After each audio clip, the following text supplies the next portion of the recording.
Ladies and gentlemen, welcome back to the Big Nickel IDP Podcast. My name is Jon Macri, and I am PFF's IDP specialist and data analyst, and also your host for this pod. And now that I'm back in the feed on a regular basis, that means one thing. It is officially Dynasty Fantasy Football season. If you're looking for a podcast and podcast feed that treats the offseason with the same level of attention and significance as the regular season, then you found it right here in the IDP show feed, as we will be covering all of your off-season needs from now until the 2023 NFL season kicks off. That starts right here with episode 1 of season 3, featuring myself and some damn fine Southern gentlemen that you should all know very well, as we redraft all the fantasy assets from the 2022 rookie class. You know what time it is. It's the on season, so let's get it.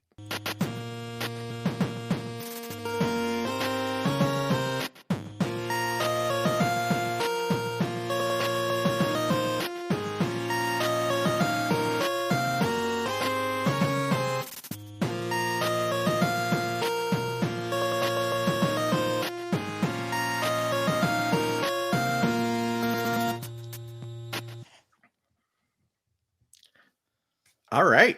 The Super Bowl is wrapped. Now the real fun can begin. I, for one, am very happy the offseason is here and I get to be back in podcast mode. I love this time of year and I'm ready to kick things off just as we've done in each of the past 3 seasons. We are starting with a look back on this past year's rookie class, both offensive and defensive players, and then redrafting where we think they should go now that these guys have year 1 under their belts. Of course, I could not do this alone, so I am lucky enough to be joined by some big, bright, beautiful Bowling Green brains, also known as Josh Raymer, Adam Marcum, and Bobby Reynolds. Boys, thanks for being here. I hear big, beautiful brain, Addy, and I think he has to be talking about you. Yeah, no doubt. Because you are the biggest and most beautiful brain of us all. Yeah, I am. I'm a talent. I'm a special talent.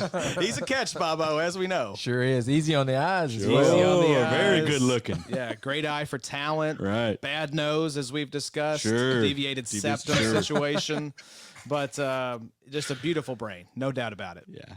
I mean, I'm probably the best guy on earth. Let's be honest. I mean, that's to put it mildly, Sure. I feel like. So, John, it's good to be back with you, my friend. I always look forward to doing this episode every season, redrafting some rookies, getting you back in the feed. It's good to have you back, my friend. Oh, yeah, it's good to be back. I feel good now that, and the grind of the NFL season is over. It just feels a little bit more relaxed. I could kind of, focus a little bit more on some of the data and kind of look back. And I enjoy doing the podcast on a regular basis as well. That helps too, to get out there and talking with you guys. This one's always a fun one to kind of redraft some of these guys. It's a lot of fun. I can tell you look much more relaxed. I know. We know it was a grind this year. I mean, if you've been keeping up with the Macri's work all year, you know that the dude was putting out about a book every week. It really was. Data. The PFF.com did you dirty every week with a little 46-minute read for the utilization report. We always would joke about that. And then you had the OL, DL, and waivers as well, right? Mm-hmm. So, waivers was a part of the utilization report as well, which kind of made it bigger, right? So then, it was O-line, D-line, and what the hell else was I writing? Rankings, the rankings article. There you go. That's right. I knew it was 3 things per week. Yeah. And just slowly being ground down to dust. And as soon as the dust finally settled, we were like, no, John, come back to us, baby. It's time to do the podcast. So here's John. Yeah, bushy-tailed. Everyone check out the YouTube. John looks great tonight. He does. He's he glowing. does. He Right. has like a off-season glow about him. Oh, and the shirt. and And the swag. That's right. I'm wearing the IDP Show shirt. Get yours on the IDPshow.com. Yes. And because it's Valentine's Day, this is also all I'm wearing. I've gone full Winnie the Pooh for tonight's episode. YouTube crowd might get a little checking the reflections in those Exactly. pictures behind you. Exactly, yeah. See if we can get a peek. Sound off in the comments if you want to see John's wang. Well, this is already off the rails, John. I apologize. But the folks should expect nothing less. And I will say, shipping that shirt to Canada for John, I had no idea if it was going to get there. We were just putting it into the mailbox, Bobo, and just hoping for the best. Oh, yeah, that's kind of how postage is these days, you know? Hope and pray. I just hope it gets there, but it looks good on you, John. It's kind of like waivers. You throw a couple dollars at it and hope it gets there. You just check it a couple days later and see if it all worked out, and thankfully it did, and you look good, John. But no, this is one of my favorite times of the year. Macri gets back in the feed because we're some tired boys at times, and it's about Macri season. It's Macri. We hand the baton off, and then we just collapse into a sweaty heap in the Sode Shack. So we're happy to let you take it and run with it, my friend. And I'm excited, as are Adam and Bobby, to redraft some rookies tonight. I was listening a couple of weeks ago to the first, some of the first pods that you were on, Macri, in the feed. Oh, man. And I remember Josh and Adam both talking about Macri's doing pretty well, a little too well. That's true. I think Josh defined you as a cock in the hen house. Maybe fox in the hen house. A cock in the hen house is having a great time. A fox in the hen house is what you got to worry about. You're thinking about Macri with no pants on. That's what's happening. Sorry, Yeah, John. I've thrown Sorry off about this, everybody, John. got you all hot and bothered now. Been a great start, John. Absolutely going to have to cut this thing way down in post. But let's get going, John, before we drag this thing further off the rails. Oh yeah, absolutely. No, sounds good. I'm excited to get into it. And like we said, we're redrafting kind of the 2022 rookie class, offense and defense. And it's not so much like how we should have drafted them, like kind of in hindsight kind of thing, but more like how we would do it now that we've seen these players. So we've already done our draft ahead of time, which will save us some time. We're learning from years past where we did it on the fly that night, but it gives us a little bit more time to compose our thoughts and talk about our selections with a little bit more time and preparation, while also being a little bit more proactive for when Josh inevitably starts vomiting again and can't It's a rough thanks scene. to a certain Stone Cold Steve Austin impression. Hell yeah. Can I get a hell yeah, brother? Yeah, we'll see if I can keep the puke down with Adam's impersonations coming at me rapid fire this time around. Just, do your best. It's going to be tough, but we'll get through it. Got the trash can right here. You guys can't see it. It's below the table. Perfect. So we'll start things off here. We got round one, and for our YouTube crowd, a special treat. We could actually show the visual here of what we did. So I'll put the first 12 picks up here. I went first just because I wanted to make it a little easier on myself. So we started it off basically with the 3 wide receivers. We went Garrett Wilson of the Jets, Chris Olave of the Saints, Drake London of the Falcons. Couple running backs after that, Breece Hall and Kenneth Walker of the Jets and Seahawks, respectively. And then another run on wide receivers. So Jameson Williams, George Pickens, Christian Watson, Jahan Dotson. 2 more running backs, Isaiah Pacheco and Damian Pierce. And then finally, our first IDP comes off the board right at the end of round 1 with Adam taking Kayvon Thibodeaux. So that is what our first round looked like. For people watching on YouTube, there's parentheses there. Those are where they were originally drafted in our XFFL draft. So yeah, Bobo. Yeah. It was, I was just going to say, Pacheco was the one name that jumped out to me, the UDFA that jumped into the first round. I'll be honest with you. When John got back on the clock at Jahan Dotson, I'm thinking to myself, oh my gosh, I forgot Pacheco. Because, I'm going back through and looking at a bunch of rookie drafts, and I'm pretty sure he would, unless it was like a super, 6, 7, 8 round rookie draft, he probably wasn't drafted. So, yeah, I would be interested to know what you guys think about Pacheco. For the future, next year or so, maybe. I honestly could see the Chiefs probably drafting a running back, so maybe it would be a good time to sell him. But, yeah, UDFA to the 110 is that's a pretty decent little jump. He looked pretty good in the Super Bowl. Oh, yeah. Yeah, it's a big jump, right? But look, they healthy scratched Clyde Edwards-Helaire for the Super Bowl too, right? Like I know he was coming off of IR or whatever, but that's a guy they spent a first round pick on. And another good example of, don't spend high picks in the NFL draft on running backs because you could find an Isaiah Pacheco or whoever. We have a few other names on here too that stand out. But I like Pacheco. I don't think there's any reason to be worried about him for next season. I don't think Hilaire's really a threat to his playing time. And unless they're drafting Bijan Robinson, I don't know, which, hey, maybe, right? I kind of worry about maybe they bring in like a Saquon or something, you know? Oh my Wow. God, Just that would be just sick. continue to stack. Wow. I mean, I think that would be a sick landing spot. Because you got to Yes. think too, like, is there a possibility at all that they cut CEH?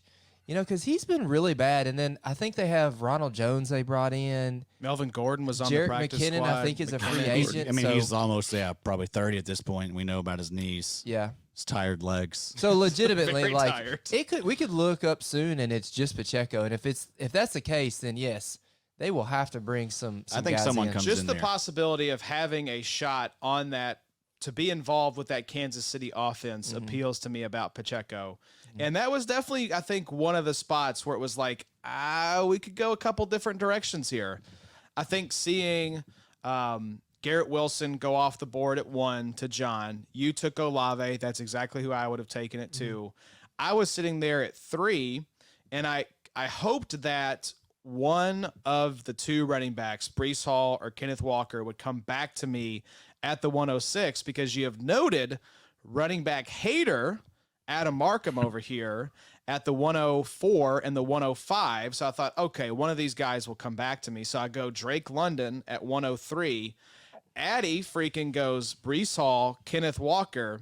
And so then I'm back to make a selection at wide receiver. Addy, are you suddenly an RB lover? No, of course not. No, but I mean, that's just value you can't pass up right Yeah. there. I think, Breece Hall, if you look at keep trade cut, he is the 5th player overall right now. Yeah. Kenneth Walker is 10th overall right now. So, I mean, I'm going to get these guys and I'm going to trade them immediately. But yeah, I mean, I'm pretty ecstatic that was really nice of you guys to let me just win this thing immediately. I was putting the teams together, Jon, and I thought, damn it, Adam has won again. How do we keep letting him? It's the Jesse Pinkman. He can't keep getting away with this. I'm That's in y'all's fair. heads. Living rent free. Yeah. Created a monster. So Josh, you took Jameson Williams about mid-round, and Macri, you actually have JMO in XFL. So a question I had for you, because it's 2 guys that I'm not 100% sure on. But do you like moving forward Jameson Williams or Rashad Bateman better in Dynasty? Oh, I think Jameson just slightly, but the reason is because I think there's more like kind of mystery to what he can do. Like when he was on the field last year, it was all big plays, right? That was what they were going for, but it was very limited snaps, so small sample size. Where Rashad Bateman, we've seen him on the field, we've seen him in that offense, and I love Rashad Bateman, so it's close, but it feels like that floor is now a little bit lower, or that ceiling is a little bit lower for him at least, where Jameson, I think, has a higher ceiling just because of that big play upside and how they got him involved in that offense. It could, as they scale up that workload for him, I think he's really exciting. Yeah, I like that. I mean, both those guys are probably being slept on a little bit at this point. Yeah. Just because of their situations, I mean, Jameson has Goff throwing to him. Everyone still is down on Lamar as a passer. But, I mean, I like the upgraded offensive coordinator. Todd Monken coming in from Georgia. That's a great hire. Lamar apparently had input on the hire, so that's good. That's a sign to me that they're trying to work towards a resolution contract-wise and hopefully keep him in the building. And Bateman's good. He just got to stay healthy. yeah. Just got to He stay is healthy. good, Yeah, yeah. exactly. I don't think there's any doubt that these guys are both good. It's just which infrastructure, I think, do you like better? Yeah. And that was the question I had with JMO, because I was picking between him and Pickens. And it's like, we kind of know what the future is going to be, at least for 2023 with Pickens, because you got Kenny Pickett back. They kept Matt Canada. It's still Mike Tomlin.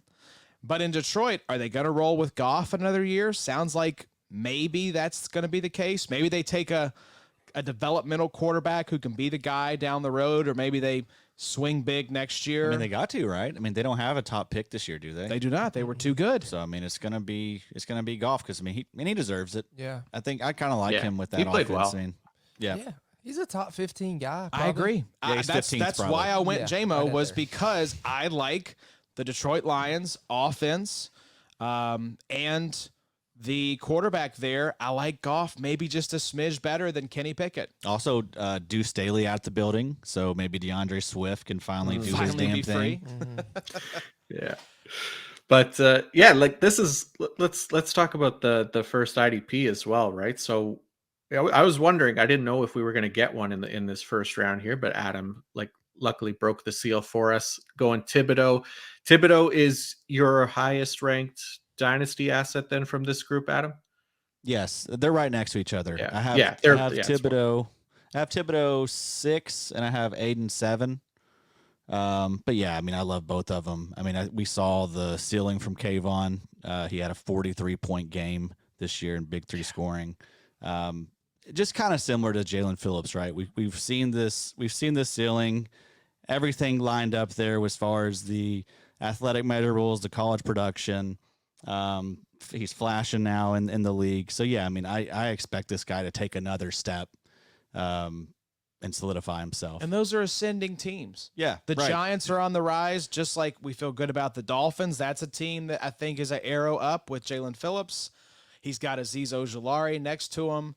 I mean, I was sitting there at 111, and I was trying to figure out, do I go IDP? It was kind of the same situation where it's like, well, maybe one of those edge rushers will make it back to me at the 202. It was not meant to be. Adam doubles up again and rips my heart out once more.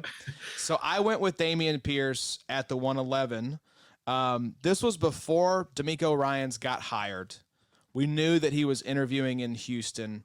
He got the job after we did this draft, but I feel even better about it now because I think you look at the 49ers system of let's run the ball, let's play great defense. I think DeMeco Ryans is probably going to have a similar philosophy, so that makes me feel good about having Dameon Pierce here at the 111. He got the angry run thing. He did get the angry run crown from Kyle Brandt, so that's another feather in the cap. But I think if I could do this over, I probably would have taken one of the running backs at 103 and then taken one of the edge rushers at 111. If I had known Addy was basically going to double up and stab me in the back. Yeah, we were just having fun with it. After you guys let me, do the damn thing with the first 2 picks, I was like, well, I'm just gonna. You were the cock in the hen house. Sure. You absolutely were rolling the roost at I've that been point. told that a time or two. That's right. Famously got that tattooed on your left butt cheek. So, what did you think, John? Because I was curious there. Did you feel like that was a good place to take Hutchinson and Thibodeaux? Yeah, I think so. I think that's a good spot for them. There's some good offensive players and guys that kind of emerged, like Bobby showed there with Pacheco and even Dameon Pierce.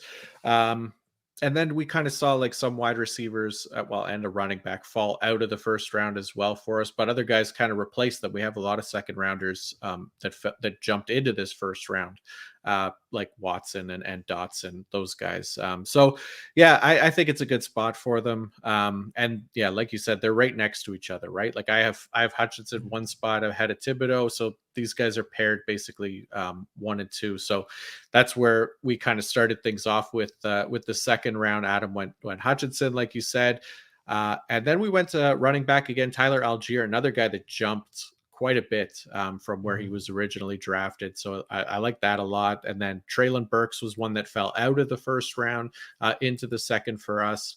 And then we got Rachaad White. And then our first linebackers, which was Quay Walker and Devin Lloyd. Then we went back to wide receiver for a pick, Wan'Dale Robinson, back to linebacker with Nakobe Dean, back to running back with Brian Robinson, and then finished it off with Alec Pierce, wide receiver, and 2 safeties, Jaquan Brisker and Kyle Hamilton. So, this is a fun second round because this is where we get a good mix of the IDPs in there, right? And some differing opinions, basically. I'm sure after, somebody like Devin Lloyd's first season, people are going to be apprehensive about him just because of, a lot of reasons, the benching, splitting time with Chad Muma, the poor grades, everything like that. So, we could start there. We could start talking about Quay Walker. We could talk about Hutchinson. Where do you guys want to start here? This was an interesting round too, because we see some more diversity in the original rounds in which these guys were taken. We've got some 4th-round picks getting sprinkled in here. We've got, 4th-rounder. We've got some 2nd-rounders. We've got some 1st-rounders falling out, which I thought was interesting. We've got a 3rd-rounder in Brian Robinson. This was kind of, Addy, I feel like the breaking the seal kind of stretch right here, because you broke the seal on IDP. Then the seal was broken on linebacker. Then the seal was broken on safety. So at that point, Pandora's box was kicked all the way open, and it was just a free-for-all. It's just a lot of weird pieces at this point, you know? Like, I feel like after you get past Aidan Hutchinson, then it's just like a lot of question marks, like Tyler Allgeier. You know, it's like, yeah, he balled out, but he's a late-round draft pick. There's a good chance that they, replace him at some point. He seems a little limited in what he does. I mean, he's fine, whatever, but he's not someone that I'm like going out of my way to try and acquire. Right, yeah, of course. You guys could stop dunking on my picks. I would appreciate it. Treylon Burks, he got like some really bad concussions last year. Did flash, but I mean, what are they going to do at quarterback there? You got Malik asthma Willis in the preseason. Apparently, couldn't breathe. Right, yeah. Remember that? That was weird. Exactly. So I mean, a lot of question marks with him. Rashad White. I mean, what's that team look like now post Brady? I do like him, but if Leonard Fournette's still there, maybe he gets cut, maybe he gets traded. Yeah. So that could be a nice pick. But then, yeah, I mean, Quay Walker, I like that pick a lot. Devin Lloyd, question marks. Wan'Dale Robinson, torn ACL. Brian Robinson, many. I thought you were going to say the giant hat. He's like the Bizarro. Oh, yeah, that's right. Hey He started that. Yeah. I had to go out of my way to acquire Brian Robinson after he came out the tunnel to the mini men's. That was tight. Was sick. That was the tightest moment of the year. That was the best moment of the NFL season. Yeah. I think the pick here that is interesting to me, because you think in most drafts, Nakobe Dean probably has a larger number beside his name than he does to the left here. He's taken at the 208, taking at the 112. We previously discussed on another episode. That's probably the highest that Nakobe Dean went in any rookie draft all offseason last year. But Bobo, do you think this is this the range for Nakobe Dean based on some of the other guys going around him? I would probably have maybe, because we've talked a lot about how vacant Philly could be this year. Now, obviously, we have a year's worth of knowledge now, and knowing that, Nakobe Dean didn't play at all, basically, in 2022. So it's easy to kind of rank him there now, because it looks like Kaiser White and TJ Edwards may be out of the way, and maybe he gets more play this year. I could maybe argue, though, that to take Brisker and Hamilton over Nakobe Dean at this spot, because this is the tricky spot. I was thinking about this when I was writing the article for the first round of the mock. I was looking at Macri's tweet from yesterday about Will Anderson's 3-year totals, pass rush grade of 90.1, win rate 18.8%, pressure rate of 17.9%, and 36 sacks at Alabama. Oh my gosh. But it just makes me think, like, so the only one IDP-wise in the last 4 or 5 years that I feel like has really been worthy of like a good first, I don't mean like 112, I mean like a good first-round draft pick would have been Micah Parsons, right? Is there anybody like Myles Garrett, Max Crosby? Nick Bosa. Well, but I'm saying like in the last couple years, the last Bosa, 5 years or so, they weren't drafted in the rookie rounds, is what I'm saying. Nick Bosa, yes, absolutely. Yeah, Nick Bosa and everything, but Garrett's been in the league a little while. He's probably been in the league longer than 5 years. But what I'm saying is, even with a guy like Will Anderson, there's still kind of some, I don't know, offense just always trumps defense, in my opinion. You get some of these late round guys like Christian Watson. J-Mo could even pop off and just be really, really good. Isaiah Pacheco could be, good for a while. It's just, that's where I feel comfortable starting to integrate the IDPs, and that's kind of what I talked about in the mock. That's kind of where I put Will Anderson, is at the start of the second. Maybe he works his way into the first, like Kayvon and like Aidan did. That's basically what I'm getting at, trying to see where we actually start getting into some of these defensive ends. Yeah, that was actually the kind of decision point that I was at when I went with Allgeier, and then you saw Burks go, Rashad White go, and I'm thinking, all right, maybe one of the two linebackers, Quay Walker or Devin Lloyd, drops to me at 207. Of course, you assholes vaporized those two guys right before me. So I'm the Bryan Cranston screaming the F word gif from Why Him as soon as you guys make those picks, because now it's like, you look at the rest of the guys, that kind of felt like another cutoff point of like, okay, that was a tier break right there. So I went with Wan'Dale Robinson over a Nakobe Dean or a Kyle Hamilton or a Jaquan Brisker, or even like a Troy Anderson, because I tried to look at like situation. You know, this may be not something you're thinking about with some of these picks when you make them last year, but like Wan'Dale Robinson, coming off the injury, but Danny Dimes, we feel better about him now than we did this time last year. And the Giants have Sterling Shepard, Richie James, and Darius Slayton as UFAs, and Kenny Golladay is likely getting cut. So that wide receiver room is basically vacant. So I tried to like apply that kind of lens of like, what do we know now and what are we focused on now, Bobo, that maybe we weren't thinking about necessarily when we made these picks last year. Yeah, I agree. Wan'Dale, what did he do? Is he hurt? Torn ACL. He got hurt, When did he tear it? Was it like It was like after mid-year, I believe. Mid-year, okay. After like his best game of the season, I believe. Yeah. He was definitely trending up though. He was. Yeah, he was. I wish I could do the Nakobe Dean pick over again, just because like there is, as we'll get to, there's a lot of nice linebackers late in this draft. Yeah. So I probably would have gone maybe Alec Pierce there instead of Nakobe Dean. Maybe I go with one of those safeties there, Jaquan Brisker or Kyle Hamilton. But yeah, I would like a do-over, even though I do love Dean. Dean's my LB15 in Dynasty.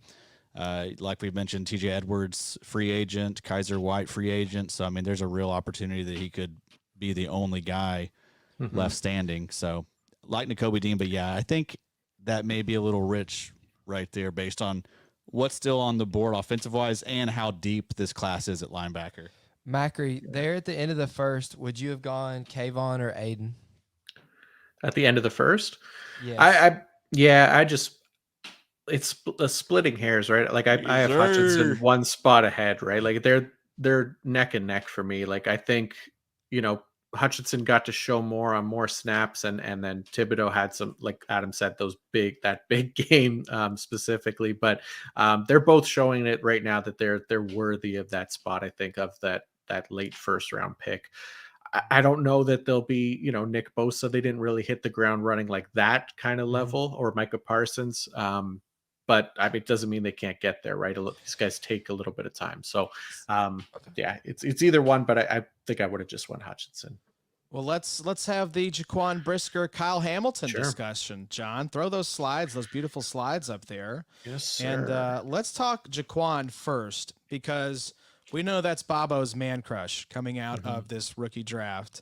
And I think K-Ham was probably one of your crushes and came on strong at the end of the season.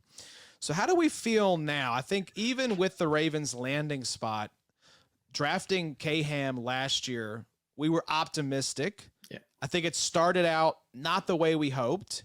And I don't know that we're necessarily back to that same level of optimism now at the start of this offseason. I think the optimism has surged for Jaquan Brisker. So I think the question I have is, how do you view these two dudes stacked next to each other? Two great options, obviously, but how do we feel now with a year's worth of data? Yeah, so I had a really hard time not keeping Hamilton as the top rookie safety from this class for me, and even potentially moving him to number 2 in Dynasty, only behind Derwin. But it was, like you said, just that lack of usage. It's an undeniable barrier, right? That we kind of have to be wary of, even going into year 2, like you said, if Clark is still there. So that's the only thing that's kind of holding me back from him. I honestly think that Hamilton has potentially the highest upside for dynasty purposes of any safety. Maybe even compared to Derwin in the league. So it's just a matter of getting them on the field, right? The grades our top tier, even in that part-time role. He finished with an above average expected tackle number, even got in there as a blitzer with a couple sacks. It really was just that part-time role for me. There's no real red flags aside from that from Hamilton. It's more the opposite, really. We just want to see him on the field more, which, you know, it could happen if there's something with Chuck Clark this season, if they trade him or they move on from him. But I don't know if they necessarily will. He was solid for them last year, so they may just be waiting it out and like Hamilton where he is as that kind of nickel, a big nickel safety. So I still have Brisker ahead of Hamilton in the ranks for this one. I liked how Bobby picked him ahead of Hamilton. I agree. I think you have to kind of take him ahead of Hamilton right now, but it's super close, and I'm leaving room for Hamilton to move up as soon as he gets that full-time role, basically. I just now realized out of Adam's ranks that Brisker is 2 years older than Kyle Hamilton, like two full years older. 23.8 for Brisker and then 21.9 for Hamilton. God, Hamilton's only 21 years old. That is absolutely wild. It's also crazy that Brisker has now played with Roquan, and now Roquan's playing with Kyle Hamilton. That's right. Roquan is the common denominator here between these two guys. What do you think? What's y'all's take? So you going Brisker or Hamilton? Love them both. I mean, yeah, I think I'm going to go Kyle Hamilton because I think people are a little down on Kyle Hamilton. But I agree. That once would be he my gets the choice opportunity, as well. guy played 81% of his snaps in the sweet spot this past year. There was only two safeties that have him. It was Amani Hooker and Kyle Duggar, who did more than that. So is he the easier buy right now of the two? Absolutely. Yeah, for sure. You don't think that people's draft capital is kind of tinting their vision on Hamilton? That's a good point. They probably have some more sunk costs than with Brisker, but I think Brisker has surged past. Even with that said, I think Brisker has surged past Hamilton and what it would take to acquire. Yeah, I think you could get, Kyle Hamilton plus for Brisker right now. Macri, you just said something that was really telling. So from a big dope. Let me add that in. From a big old dope. Looking for big dope. Yes. Yeah. You said something that was kind of it kind of perked my ear there for a second. So you were talking about Kyle Hamilton and Derwin James kind of in the same light. I know you have Derwin James on all your teams, but let's just say you have a league where you don't, or you have a league where you do, and that you don't have Kyle Hamilton yet. Would you take a Kyle Hamilton little bit plus type offer for Derwin James right now? Because we've talked about it on the pod. Is it time to maybe cash out on Derwin? I know it's not for you, but for most this is the ultimate logical test. humans. If Jon Macri is willing to cash out on Derwin, that should be sending alarm bells. He's sweating. Yeah. Episode 1, he's like, this is horrible. Turning red. Derwin? Yeah. So, I mean, like I roster Derwin and I pay up for him for the brand, obviously. But sure. I mean, if you're going to get, a Hamilton plus for any safety. What is it? Tell us what it is. What's the plus? What does the plus have to be? Hamilton plus a third. I think I'm doing that. That's a face of not enough. If it's a high third, like if I know it's 301, 302, I don't know if I'd go lower than a high, like a really high third. I'd probably want Hamilton in a second because I'd push the narrative that Hamilton's going to sit behind Clark for another season, and then you want insurance for that, basically.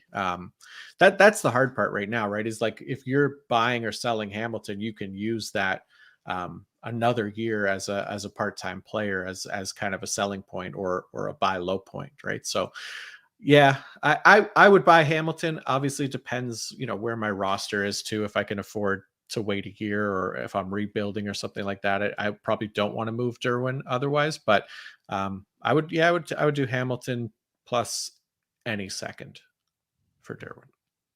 Now the real question, boys. I know where he's going. Jalen Petrie. Right. Where does he fall in this mix? Mr. 147 tackles. Jeez. I mean, we saw him go in the third round of this redraft here. Plus 38. Look at the red versus the blue. that is quite telling. It's stupid. It's I don't know how this happened. I mean, both the Texans linebackers were abysmal when it came to this metric, like tackles versus expected. They were well below. But man, Petrie, and then he did it from a deep safety position, like a deep safety alignment too, which is going to help his chances of kind of boosting that expected number or lowering that expected number. So it helps his final number. But Man, it was crazy.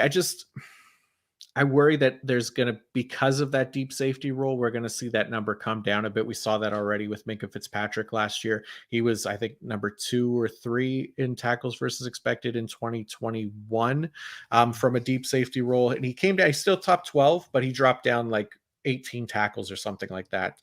So if we see like a 20 tackle drop from Jalen Petrie, which I don't think is out of the question, even though, what do you have, 36 missed tackles? If he cleans that up a little bit, I still think there's room for him to go down a little bit. Hey, Wow, that's an insane number of missed tackles. We were just 36. saying He led the league. Yeah. Oh my gosh! So So imagine led if the he league. missed like Could have been 160, I was 170. gonna say, could have 170 been tackle season. even more ridiculous. John, I'm curious. Looking at those grades there for Petrie, Yeah.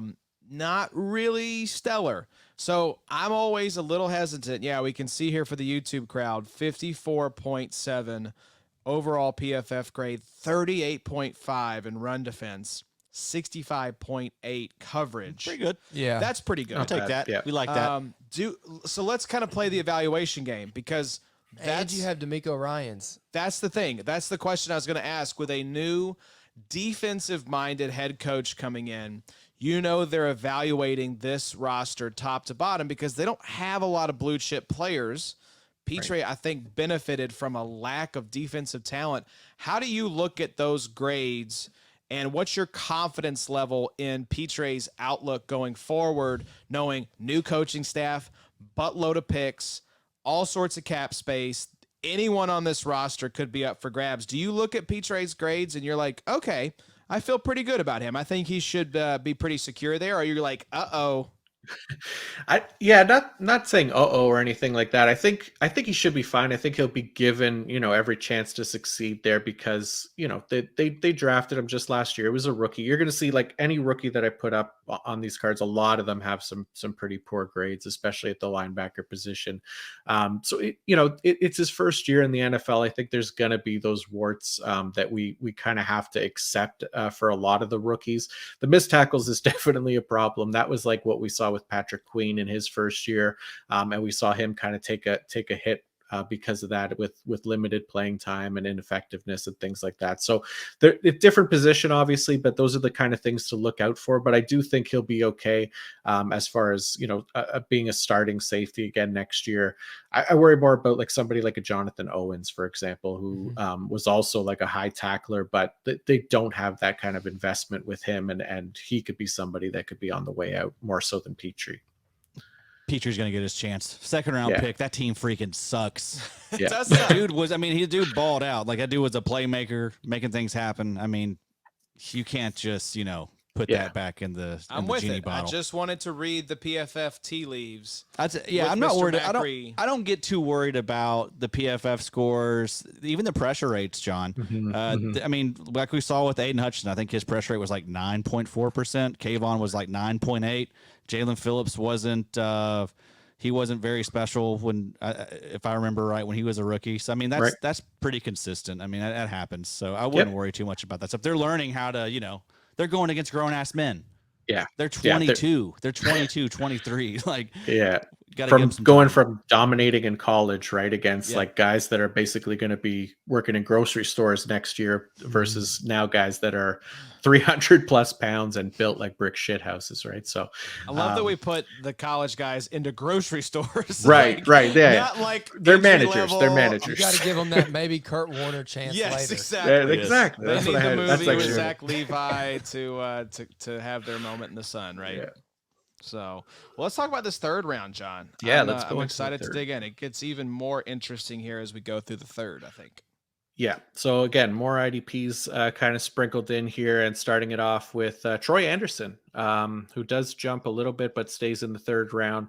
Then we got Trayvon Walker, who did move up a bit. James Cook, obviously, he was the third overall pick in our rookie draft. I think that was obviously a little bit high at the time even, but this is a big drop for him. Sky Moore, even, I took him in our original draft. I'm not too happy with how that turned out as a rookie, but again, he drops. Jalen Petrie, there he is, comes in as the safety 3 for us. George Karlaftis was next, followed by Romeo Doubs. Daxton Hill moved up.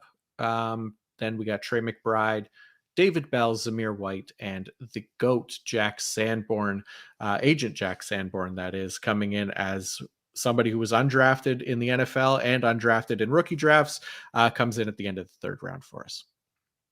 And don't miss the fact that Jalen Petre was undrafted in our original draft. Right. Jack Sanborn, undrafted in our original draft.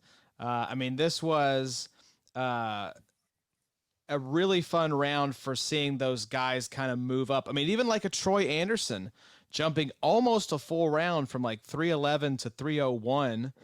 That was fun. But then seeing, guys like James Cook and Sky Moore fall out of the first round, fall out of the second round, all the way down to the third.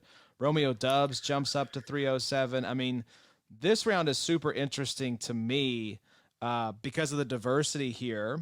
Yeah. I wanted to talk about George Karlaftis. This is a guy, John, I know you're a big fan of. Really, I think had a under the radar, like strong rookie campaign. And I put my money where my mouth is. Sam has Karlaftis in the XFFL. I threw a trade offer out there. Sam, not a big trader, shut me down. But I love what this guy is doing. What was the offer? It was Kwity Paye and 302 for Karlaftis and 209. That's what. So move back 4 picks, get Kwity Paye, send George Karlaftis. Okay. So basically, you pay 4 picks to go from Karlaftis to Kwity Paye. Karlaftis under contract for another 3 years. Kwity Paye, this will be his 3rd year, right? I think, So he's got 1 more year in probably. RSO plus another year. That's tough. Kwity Paye and George Karlaftis probably really close for me in my ranks. I mean, we like both those guys. What pick you're going from 3? So Sam would have gone from 209 to 302. So he moves back like 5 picks. 209 is gonna be pretty nice. Oh yeah, I wouldn't have done that either. Yeah. So you should be ashamed of yourself. I just wanted to point out that I made an offer for this guy. I like George Karlaftis. Frank Clark. Try a real friend over here, guys. But Sam's been on the show. He's trying to bust his head. Go from Karlaftis to Kwity Paye for five picks. What's the situation there with Carlos Dunlap? Is he gone? Frank Clark. I think Frank Clark's getting cut, right, John? Yeah. That seems like an inevitability. Yeah. So Dunlap's gone. Karlaftis' time is it's going to get ramped up. It's him and Chris Jones. Yeah. Yep. That's that defensive line, I think, for the foreseeable future for the Chiefs. Yeah, that's what I love about these guys, right? Like that if we like them as rookies and, we still like them after year 1, even though they didn't, blow the roof off the doors or whatever the saying is, you go after them now. Famously have roofs on your doors here in Of Kentucky. Course. Yes, that's how houses are built. Just assuming what our houses look like. That's correct. Can't be walls. Just that's a door and a roof. Yeah, that's all you need. Blew the blocks off the igloo over here. That's right. But yeah, like if you like the Trayvon Walker or a George Karlaftis or a Jermaine Johnson, for example, you could buy low on these guys now after year 1. Now's the time to do it, right? Before they really start to hit their stride at the NFL, you could get them at a cheaper price. Like Trayvon Walker, for example, he didn't perform well at all last year. What did he have? 3.5 sacks on the season, despite playing like a ton. He played almost 1,000 snaps. I don't even know. 800 snaps almost. Yeah, 800 snaps. So there's guys like that we know were going to be developmental projects that were going to take some time. They weren't going to, hit the ground running, as I keep saying, in the NFL. These are guys you can buy in year 2, year 3 before the season starts and get them before they really hit that peak. Usually year 3 is where we see kind of the breakouts from these defensive linemen, right? Because it does take some time for them to get used to playing in the NFL, more so than any other position, because they're going head to head with offensive linemen on a play-to-play basis. So if you like those guys, now's where you would want to buy them. So Karlaftis, Trayvon Walker, like I said, or anybody else in that conversation. So I don't mind going after Karlaftis. I'm not worried, like Adam said, about pressure rates or the win rates or anything like that from year 1, because we know that these guys are rookies and those numbers will increase if their development's going in the right direction. It's a good argument for in a contract league like RSO, Bobo, to push defensive end edge rushers down a little bit because you want to maximize contract. You want to maximize player value early in the life of the contract, right? When the player's at their cheapest, because the contract's going to get more expensive as you go. And so it's a good argument to push those edge rushers down because their peak performance, like Jon is saying, is year 3, year 4, when they're costing you a little more. So that's a good, I think, excuse to maybe take these guys 3rd, 4th round so you don't have the draft capital invested. And for a contract league, you're not paying through the nose for these guys. Yeah, because I was thinking about that today. I was looking at some trades and stuff on Sleeper, and I got to thinking about RSO because it rolled over today, and we got to look at our new squads and linebackers that are going to be edges now and all the true position guys. But RSO is super dynamic from the standpoint of if you make a bad pick, you're on a guy for a while. You've got a 4-year contract on these rookies. You make a bad selection in whatever round it is. I mean, it's easier to cut bait on some of these guys when they're 4th and 5th rounders. But N'Keal Harry 101. Oh yeah, that's brutal. Shout out. $9 million per. You're eating that for a while. You're still holding it, aren't you? What year was he? 20. Yeah, he was pretty close. Maybe you're off of him by now. I think it's done now. Yeah. Yeah, but I mean, like, look at James Cook. He's a guy who isn't. Say what you want to about him. He's not really going in the right trajectory. I mean, you can look over the last couple of years, and you've got some misses in the first. It's just hard, man. It really goes to show if you're good and you know these guys going into drafts. I mean, you can make some good selections, but you can also have too many picks. And you look up and you're just like, wow, I made 10 picks and I missed on 7 of them. Yeah. And you're stuck on those guys. And now I've got you traded away real assets to acquire those picks. Yep. Yeah. That happens a lot, man. You got to be careful. And that's exactly like what Jon is kind of saying here when he's talking about Karlaftis and when he's talking about Trayvon Walker. Like, this is like what Adam said a couple weeks ago. Like, we know what we know now. Like, this is the best time of the year to like sit back and analyze and be like, okay, I like David Long. I'm going to go give my 404 for him. The chances of you hitting on the 404 are probably pretty slim. 20%. I think I actually wrote an article about that, so I should know that. It's a good reminder. I think this exercise is helpful because you feel that point in the redraft where you're like, oh my God, like even knowing what we know about these guys over the past year, I don't really like taking anybody here. Can I just like punt this pick? Adam took Sky Moore, and it's like, all right, he scored in the Super Bowl. Yes, he did. Hey, broke Avonte Maddox's ankles. That's right. Kadarius Toney had to show him how to run that route. I think Sky Moore is going to be fine, right? You guys out on so. Sky Moore? I mean, who's I'm the not wide out on him, receivers but- left for the Chiefs? Yeah, I mean, Juju's on a Juju's 1-year deal. He gone. got dunked on harder than I've ever seen anyone get Oh dunked my on. God, that was Yeah. great today. AJ Brown just TikTok threw boy. him. Yeah, he threw him straight out of the wrestling ring into like a shallow grave. Yeah, That was beautiful. that was like the F round find out. seriously. Right the there. draft. Juju like, found out. he was like, all right, well, I shouldn't have done that. Yeah. Shouldn't have sent that Valentine thing. I immediately regret this decision. I'm pretty worried about Sky Moore. I don't think anything that we've seen this year shows that he's an asset worth holding on to. It's not like a Christian Watson where it's like, okay, I need to be patient with this guy. He hasn't really popped, in my opinion. He's too small, I think, and I don't think his speed is. I think Kadarius Toney.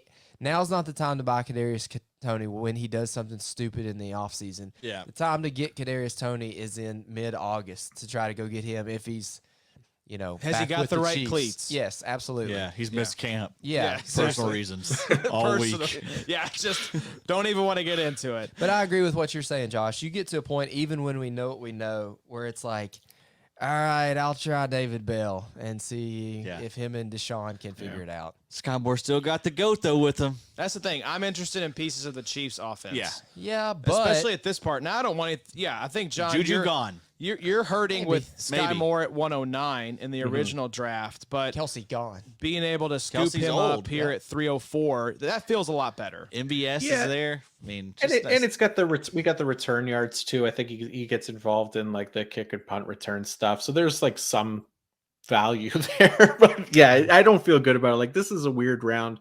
Like, even like, just to kind of highlight some other picks more on like the IDP side, going Daxton Hill at 308, for example, like that's not a pick I would have made last year in the third round, because Jesse Bates and Von Bell were very clearly going to start ahead of him, and Mike Hilton as well, in the slot. So both Bates and Von Bell are pending UFAs this offseason. I think there's at least a decent chance that one of them is gone. So that opens up a spot for Hill as well to play a starting safety role. Again, this guy was a first-round pick, but he started just one game in 2022, and that was replacing Mike Hilton as the primary nickel corner. Posted 8 tackles in that game, so a solid game for him, but 130 defensive snaps all year long. It's a super small sample size on Daxton Hill, but again, we're not drafting these guys in hindsight, but more how we would draft them now. And because of the openings that are potentially going to be there this offseason for him to step in, that's where Daxton Hill, somebody like that, comes in. And it's kind of funny here that the 406 where he was drafted in the XFFL was by a Bengals fan. It was not a super savvy Jesse Bates, Von Bell, futuristic type pick. So he was probably undrafted in a lot of spots. Oh, yeah. I think so. He was. I mean, people forget that guy was a first rounder. Yep. It was at the very end, but I mean, first rounder nonetheless. Still a first. Yep. I like the setup there moving forward. All right, let's get to the elephant in the room named Jack Sanborn. Yes. Addy goes, Sanborn here, the UDFA, not only in the XFL, but like John said, in the NFL as well. Adam at the 312. Should you have gone Jack Sanborn higher? Yeah, you could. I mean, you could make that argument. I mean, the concern is that, obviously they got a lot of money to spend. They got a lot of draft picks. They'll probably keep acquiring draft picks. Mm-hmm. So, I mean, there's a good chance that that's one of those dumb teams that will spend capital on positions like linebacker and running back. Yeah. They didn't learn anything from the Wan'Dale. But yeah, I don't know. I mean, I feel good about Sanborn for next year, but beyond that, I mean, he's kind of like Zaire. Yeah, I feel like the time's ticking. Sell while you can. I mean, is there a chance that he could buck the trend and be, this perennial all-pro undrafted guy? Sure, I guess. That's the thing with Sanborn, right? It's just the obstacles to avoid. I think he makes a big jump if he avoids all those obstacles in the offseason. The $100 million in cap to spend is the biggest obstacle for the Bears. And then, who knows what they do in the draft? But unless they're drafting somebody in the first 2 rounds at linebacker, there's probably a decent chance he can get to start over there. And then potentially, if Nick Morrow isn't brought back, right? So, yeah, there's like Bobby said, and Adam said, there's room for him to go higher in these rookie drafts, but there's also room for him to fall out of it completely, depending on how this offseason goes for him, right? Because he feels like one of those guys that can be replaced, at least in NFL value wise, as far as being an undrafted free agent. But there's also the chance that he can avoid all that stuff and then kind of move up the ranks just because of how strong of a tackler he was. Mm-hmm. Yeah, I think I can't remember the stat I had, but it was something like he averaged 11 points per game, or 11 tackles a game in like the 5 weeks he was a starter, and then it was like around 20 points per game, which was the tops among all linebackers. So yeah, I mean, crazy. If he were to play a full season, dude, he's gonna be a top 3 linebacker. Yeah. Wow, that's true. Yeah. He will be. I mean, I think do you think the trap door might be February. under?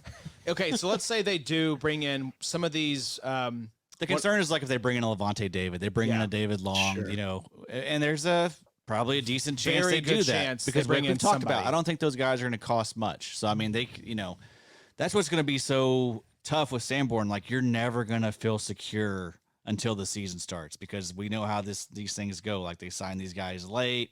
It's a big risk, but it could really pay off nicely. Yeah.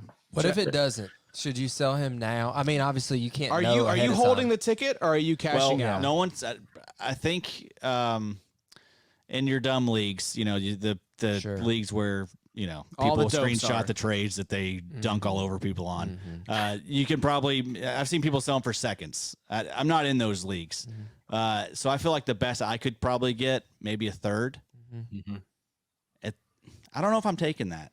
Like if I need a linebacker, I may just ride with him. He's fun as hell. Didn't cost me anything. If it's an early third, I'm on the clock, maybe. But I think for the most part, I'm probably not doing that deal. Yeah, I think I'd rather just have the special agent. Yeah. Yeah. If you figure if he avoids those obstacles this offseason, he's starting for you every week, right? Yep. And what's a third going to do for you? Probably not start. So, well, here's the thing too. What if you ride this thing out and actually make it through free agency and he avoids those obstacles? What if they don't bring a big name in? Then the value of Sanborn, I think, because the market might be suppressing his value a little bit right now because they see how much money the Bears have, how many needs the Bears have. So what if you could hold on to Sanborn?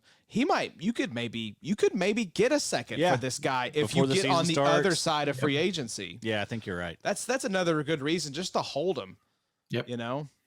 Because you're not going to get fair value for him right now. But get out there and send some offers for him. If you can get him for a fourth, I mean, there's some people that aren't in touch with how this guy is viewed on Twitter and whatnot. And he had a great stretch, but did not play to end the season. So he's not going to have the finish. That that's a lot of casuals just look at the finish and stuff like that. So yeah, I mean, if you could maybe get this guy for a fourth or something, I would be all about that. Would you rather play in a league with casuals or dopes? Dopes for sure, right? 100%. Yeah. If it's a money league, yeah. And folks, make no mistake, the key to winning dynasty leagues is you just attack the guy that sucks at trading. And how do you find that guy? Well, you just look at the trades they make and you think, well, God, I would have easily done that trade. And you just keep having those thoughts and keep backing the dump truck up to his front door, unloading the garbage. You got to be the guy to get in there and talk with that guy. Yeah, that's the dope of your league. Trade with him.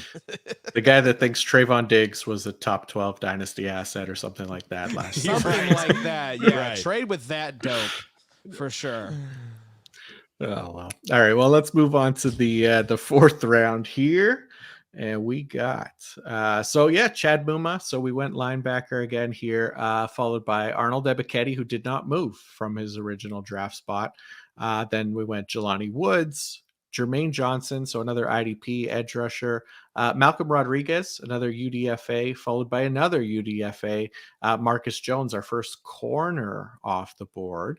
And then we went Christian Harris, linebacker, Sam Williams, edge rusher, Brian Asamoah, linebacker, Drake Jackson, edge rusher, Myjai Sanders, edge rusher, and Rashid Shaheed, undrafted wide receiver. So a lot more IDPs in that fourth round, basically guys that we're now taking shots on, or maybe guys that we actually really like, because there are some, I think, opportunities coming up for some of these guys as far as IDP goes. In 2023, they could take over some starting roles that maybe they did not have last season.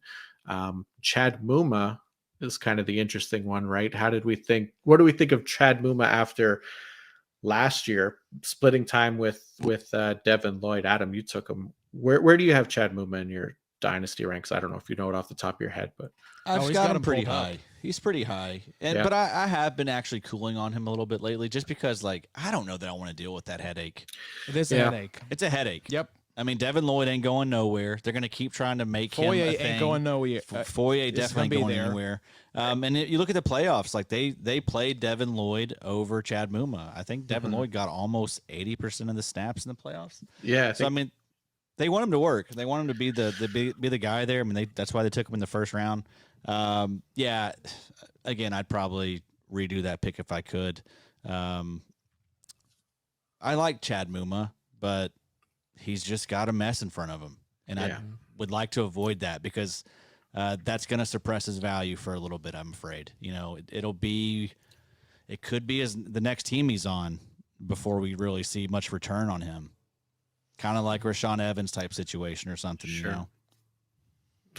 Yeah, I could very easily see him being just like a situational guy that they use, whether it's like early downs or short down and distance kind of thing, because he's a solid run defender. That's kind of what he was known for in college. He's not known as like a coverage linebacker. I don't think he's really has that 3-down ability. I mean, he could develop into that at some point, but I don't think he's done anything to show that he's that guy right now. I think there's a better chance that Devin Lloyd could be there, even though Devin Lloyd kind of got blown up in coverage as well. What did he have? 35.2 coverage grade Mm. last year. So Boy. not great, but he was also on the field a lot more, and they specifically targeted him, right? Knowing that he's a rookie. And then especially once his struggles started to become highlighted, he became a definite part of the offense's game plan. So we'll see how he does this offseason. But yeah, I mean, Muma's got to be waiting in the wings, at least if there's an injury. Obviously that's what brings his value up significantly. I have Chad Muma as linebacker 32. Okay, that's about where I have him. Jack Sanborn, linebacker 31. Wow. Nice. Special Agent Sanborn taking out Nice. Chad Muma. Little white linebacker on white linebacker crime there. But there's another linebacker here, John, I wanted to get your thoughts on because we Sure. had an interesting conversation about Christian Harris. The last episode, we talked about Christian Kirksey was one of the top 24 linebackers. Get that ass out of here. Goodbye, Christian Kirksey. You're gone. Yeah. I think he was like 22 or 23 on the list. He stayed healthy though lately. He did, like finally. But Christian Harris, the reason I wanted to get your thoughts here, John, I know we weren't too worried about Jalen Petre's PFF grades, but similar conversation. Christian Harris, I just made the point.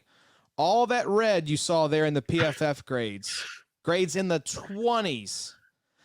Are you worried about Christian Harris, the trapdoor, being under him with all the resources and draft picks and D'Amico Ryans coming over, having coached, Dre Greenlaw and Fred Warner?